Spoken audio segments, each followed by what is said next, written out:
Hi people, it's Archivist here, and today I have something of a Christmas debrief vlog, where I'm essentially just going to talk about some of the things I played and watched last week, and also please feel free to share the things you did at Christmas, things you watched on TV, games you may have played, of course, the gifts you may have received or given to others, just your general Christmas experience, what you want to share, as little or as much as you want. But for me, I'm going to start with the games I played this Christmas, and all of them were from the Steam winter sale, so at a budgeted price, so I was able to spend I think as little as £30 on games this year, and still got a decent number of them. I think it was 6 in total, and the 3 I've played so far are Metal Gear Solid 5 Ground Zeroes, South Park The Stick of Truth, and Mirror's Edge.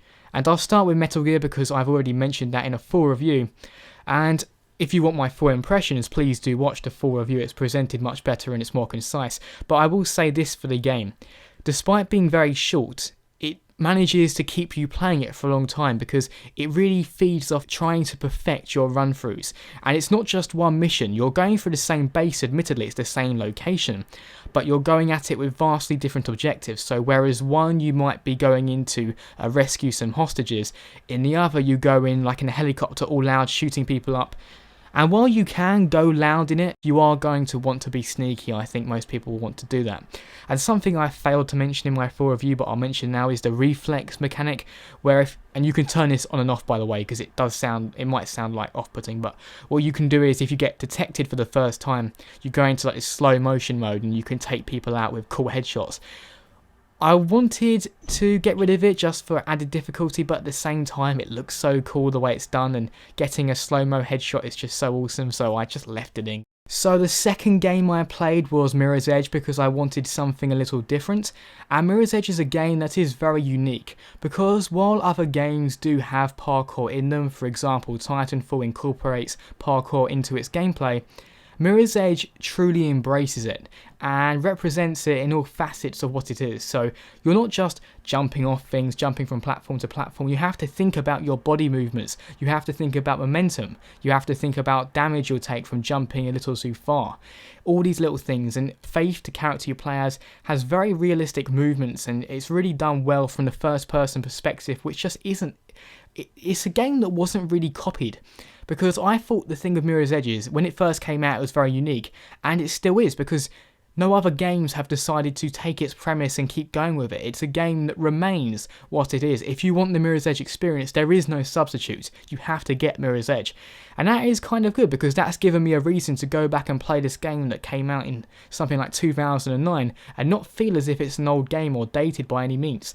Even the graphics, because they're slightly stylized, you know, the colours are mostly monochrome as white. It just gives it this stylized look which hasn't got old. It just still looks very good. Not excellent, not mind-blowing, but definitely very pretty. And it's also a game that runs well, but for some reason my recording software didn't play well with it. I can't explain why, it's just one of those things. And the third game I played, which is a game that I played a little bit of earlier in the year on the Xbox, but now I'm playing it fully and will have completed it, is South Park The Stick of Truth. And this is a game that I recommend with some caution, because the game itself is excellent, the humour is good, the gameplay is surprisingly good, and the game lasts a surprisingly large amount of time. It's a game that surprised me in many ways. However, there is that crude South Park humour that not everyone's going to like, and it does vary in strength, because at the beginning of the game it's just slightly risque humour, a bit of swearing, a bit of toilet humour, but it does get very shocking, like truly pushing the boundaries at certain points. Nothing that offended me, but there was a moment, and I think people will know what I'm referring to if you've played it. There was a particular level which did make me gag when I realised what I had to do, and then was in it. I just thought, oh god, this is the foulest thing I could possibly be doing. It was, ugh. I mean, I think there's one thing to watch South Park, which I do really like actually. I find it a very rewatchable show. And it's another thing to actually be in some of these grotesque situations. So it's a game that I recommend if you're not afraid to be shocked, or if you're a person that isn't easily offended. That's what I would say about South Park. Okay, so those are the games, but then I actually decided to buy myself something quite extravagant this Christmas. Something perhaps I didn't really need, but I'm glad I have. And that is an iPad. I haven't actually had an iPad before. I've had an iPhone and an iPod, but not an iPad. And I always saw it as a device that wasn't in any way necessary to have. And I've always viewed tablets like that. I thought, if you have a laptop, if you have a phone, then what's the point of having a tablet? And I decided just, why not? Why not have a go here? Just go for it. Get an iPad, see what it's like. And I'm actually really, really enjoying it as a gaming device, as something that can just play games, like something I would usually assign to, my PlayStation Vita or a 3DS. But I'm really, really liking it. Something I will say for this particular model of iPad, the iPad Air 2, it's very thin. Very, very, very, very thin, and the geek in me loves that. I absolutely love that. It's so cool. It's also got a very nice screen. I think it has a resolution of 2048 by 1536. That's a 4:3 ratio, which is a little unconventional these days. Well, I say little, that's extremely unconventional these days. Very few devices, even tablets, assign themselves to 4:3 form factor, but hey, I think Apple are set on that for the tablets. I do wonder if one day they'll go with 16:9 or at the least 16:10 like their laptop line has. And the screen is also, I'm told, laminated, which means that the little pocket of air that was in past iPads is now crushed up right to the screen, so it's got better viewing angles. And also I think that makes it slightly less reflective because light does not get trapped in that little pocket of air between the glass and the actual screen. But that technical stuff aside, gaming is very fun on this. A game I really enjoy on my iPhone, and I've started playing on this, is Asphalt 8.